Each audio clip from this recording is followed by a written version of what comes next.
दोस्तों yes bank की बात करें, यस बैंक फंड रेजिंग करने की प्लानिंग कर चुकी है और इसके लिए बोर्ड मीटिंग रखने जा रही है, जिसमें फंड रेजिंग के अलग अलग रास्ते तलाश के फंड रेजिंग की तैयारी की जाएगी। और इसके पीछे वजह है, बैंक इस समय अपने बिजनेस को बढ़ाना चाहते हैं। कुछ माइक्रो फाइनेंस कंपनियों के अधिग्रहण की भी प्लानिंग दिख रही है। लगातार नई टेक्नोलॉजी अपनाई जा रही है और जिसके दम पे ही इस समय आप देखें तो डिजिटल ट्रांजैक्शन में पूरे मार्केट में सबसे ऊपर पोजीशन इस समय यस बैंक की है। इनका पेटीएम का जो बिजनेस था वो भी इसके पास आया है। ऐसे में आने वाले समय फंड की जरूरत तो पड़ेगी और देख सकते हो कि यस बैंक आने वाले समय में अपनी जो पोजीशन है उसको फिर से पाना चाहते हैं, जो राणा कपूर के वक्त यानी टॉप 5 प्राइवेट बैंक में शामिल होना चाहते हैं और इसके लिए फंड की जरूरत पड़ेगी और यहाँ पे इसके लिए प्लानिंग शुरू हो चुकी है। तो क्या इस समय यस बैंक में इन्वेस्टमेंट करना चाहिए? क्या यस बैंक आने वाले समय अपनी पुरानी हाई यानी 400 के टारगेट को फिर दिखा सकता है? जानने की कोशिश करेंगे। जो बड़े फंड हाउस का रुझान स्टॉक को लेकर कैसा है, कैसी इस समय जो बड़ी डील हो रही है उनका क्या इशारा, वो भी समझेंगे इस वीडियो के माध्यम से। और एफआईडीआई का रुझान बाजार को लेकर कैसा है। लेकिन फ्रेंड उससे पहले अगर आप पहली बार हमारे चैनल पर आए तो चैनल को सब्सक्राइब कर दीजिए, एक बेल आइकॉन दबा दीजिए ताकि जब भी नया वीडियो बने पहला नोटिफिकेशन आपको मिले। वीडियो पसंद आए तो लाइक से जरूर कीजिए। चलो फ्रेंड्स वीडियो स्टार्ट करते हैं। मैं हूं आपका दोस्त एस.बी. दवे और हमारे अपने चैनल ऑनलाइन कमाई में आपका बहुत बहुत स्वागत है। तो सबसे पहले बाजार की बात करें। आज बीएसई सेंसेक्स सुबह शुरुआत तो बहुत ही शानदार हुई, लेकिन क्लोजिंग गिरावट के साथ हुई है। 77,209 के स्तर पे 269 पॉइंट की गिरावट थी, यानी 0.35% गिरा बीएसई सेंसेक्स। और इसके पीछे वजह है प्रॉफिट बुकिंग। अब आपको ये पता ही होगा कि रिजल्ट के वक्त 4 तारीख को 70,000 पे पहुंच गया था सेंसेक्स, और वो 70,000 का जो सेंसेक्स था वो 70,700 पे आज पहुंचा है। यानी बहुत कम वक्त में आप देख सकते हो कि ये जो पीरियड है ये बहुत छोटा है। सिर्फ 15-20 दिन के अंदर अगर आप देखें तो अगर प्राइस इतनी ज़बरदस्त बढ़ी है शेयरों की और ये जो सेंसेक्स बढ़ा तो ऐसे प्रॉफिट बुकिंग तो आनी थी। आज निफ्टी बैंक में भी गिरावट थी। 51,661 के स्तर पे 121 पॉइंट की गिरावट थी, यानी 0.24% गिरा निफ्टी बैंक। और निफ्टी प्राइवेट बैंक में भी थोड़ी सी गिरावट थी। 25,811 के स्तर पे 0.15% की गिरावट थी। और इसके पीछे वजह है कि जो एफआई लगातार बाजार में खरीदारी करते हैं, आज उन्होंने फिर से बिकवाली की है। तो आज एफआई ने 44,523 करोड़ का अपना नया इन्वेस्टमेंट किया, लेकिन सामने 46,313 करोड़ की उन्होंने बिकवाली की है। तो उनकी जो बिकवाली का आंकड़ा है वो 1,790 करोड़ निगेटिव है। पिछले 5 ट्रेडिंग सेशन से ये देख सकते हो कि जो 4 ट्रेडिंग सेशन थी उसमें इन्होंने लगातार खरीदारी की और आज बिकवाली हुई है। अभी इस समय जो बिकवाली का आंकड़ा इस महीने का वो 2,584 करोड़ निगेटिव है। लेकिन अच्छी बात यह है कि काफ़ी अच्छी खरीदारी की है। ये लगातार 14 तारीख से ही खरीदार थे बाजार में, उन्होंने अच्छा खासा निवेश किया है और इस वजह से जो बिकवाली का आंकड़ा वो काफ़ी नीचे भी आया है। दूसरी तरफ बाजार को आज जो सपोर्ट मिला वो डीआई की तरफ से। आज डीआई ने 18,603 करोड़ का नया इन्वेस्टमेंट किया, सामने 17,366 करोड़ की उन्होंने बिकवाली की। तो उनकी जो खरीदारी है वो 1,237 करोड़ पॉजिटिव है। ये अच्छी बात है। कल उन्होंने थोड़ी सी बिकवाली जरूर की थी, लेकिन लगातार वो खरीदार बने हुए। इस महीने में अभी तक 21,447 करोड़ का निवेश कर दिया है। यस बैंक की बात कर ले तो आप देख सकते हो स्टॉक की शुरुआत तो पॉजिटिव हुई 24.09 पर, क्लोजिंग थी कल की 23.96 के आसपास। इंट्राडे में 24.14 का हाई भी बना, लेकिन जैसे कि बाजार में गिरावट का माहौल बना, ये स्टॉक भी नीचे आया और 23.75 का लो बना के 23.87 के आसपास क्लोजिंग दिया, 0.38% की गिरावट के साथ। अब यहाँ पे जो सबसे बड़ी खबर जो निकल के आ रही है, यस बैंक ने अपनी यहाँ पे देख सकते कि एनुअल जनरल मीटिंग बुलाने के लिए डेट डिक्लेयर कर दी है। तो यहाँ पे 25 जून 2024 को यानी मंगलवार के दिन यस बैंक अपनी बोर्ड मीटिंग रखने जा रहे हैं।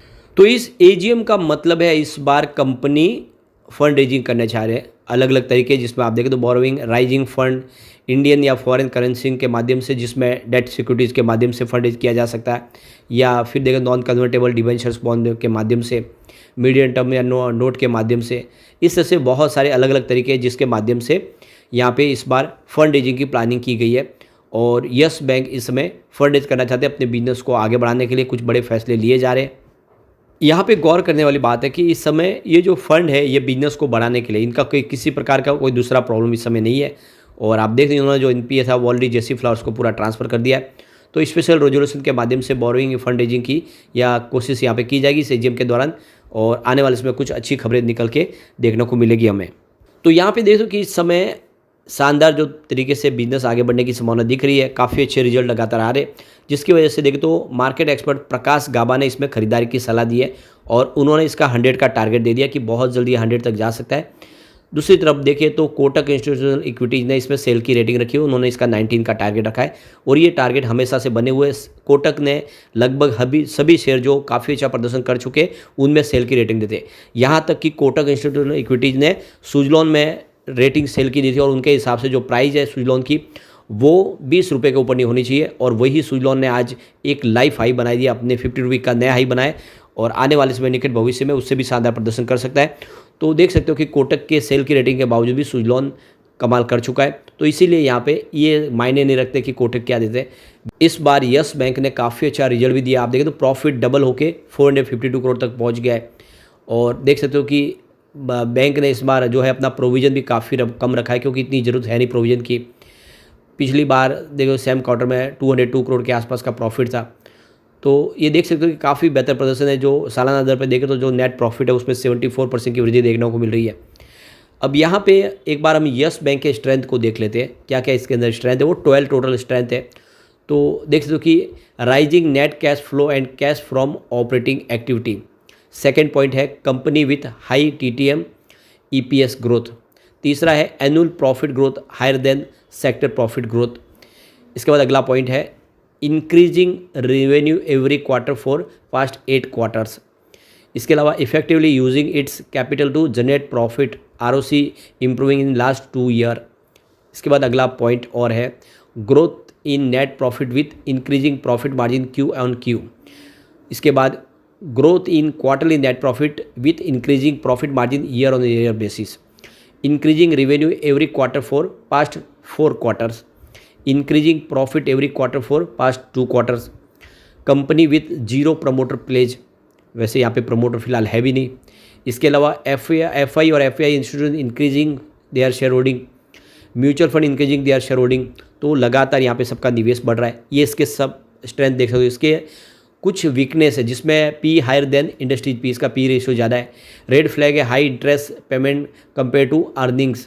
इसके अलावा companies with high debt, companies with increasing debt और stock underperforming with their industries price change in the quarter. ये कुछ वीकनेस है इसके अंदर, लेकिन इसकी अपॉर्चुनिटी भी है, जैसे कि broker upgrade their rating and targets, high momentum score, technical score काफ़ी अच्छा higher than 50, highest FI stock holding, decrease NPA in recent result, decrease in provision recent result. तो ये इसके अपॉर्चुनिटी भी है। कुल मिला के जो पॉजिटिव पहलू काफ़ी अच्छा है। ऐसे में निवेश का जरिया बनता है, कुछ डील या उन डील की तरफ भी चल जाते हैं। तो यहाँ पे सुबह 10:15 पर 23.91 की प्राइस से 10,57,000 शेयरों की बिकवाली हुई। फिर 1:01 पर 23.84 की प्राइस से 11,19,000 शेयरों की बिकवाली फिर हुई। फिर 1:08 पर 23.80 की प्राइस से 9 लाख शेयरों की बिकवाली हुई और फिर 1:22 पर 23.82 की प्राइस से 8,29,000 शेयरों की एक खरीदारी हुई। तो कुल मिला के देख लो कि यहाँ पे बिकवाली ज़्यादा हुई है, खरीदारी सिर्फ एक थी, इस वजह से शेयर की प्राइस थोड़ी नीचे है और ये बाजार का माहौल की वजह से हुआ है। बाकी ओवरऑल देख दो यस बैंक में खरीदारी का मौका है, आने वाले समय यस बैंक ज़बरदस्त रिटर्न दे सकता है। लेकिन फ्रेंड, कोई भी इन्वेस्टमेंट करने से पहले अपने फाइनेंशियल एडवाइस बड़े ले ले या अपना खुद का रिसर्च करें, क्योंकि मैंने वीडियो आपके एजुकेशनल पर्पज़ के लिए ही बनाया। वीडियो पसंद आए तो लाइक से जरूर कीजिए और चैनल को सब्सक्राइब कर दीजिए। Thank you friend.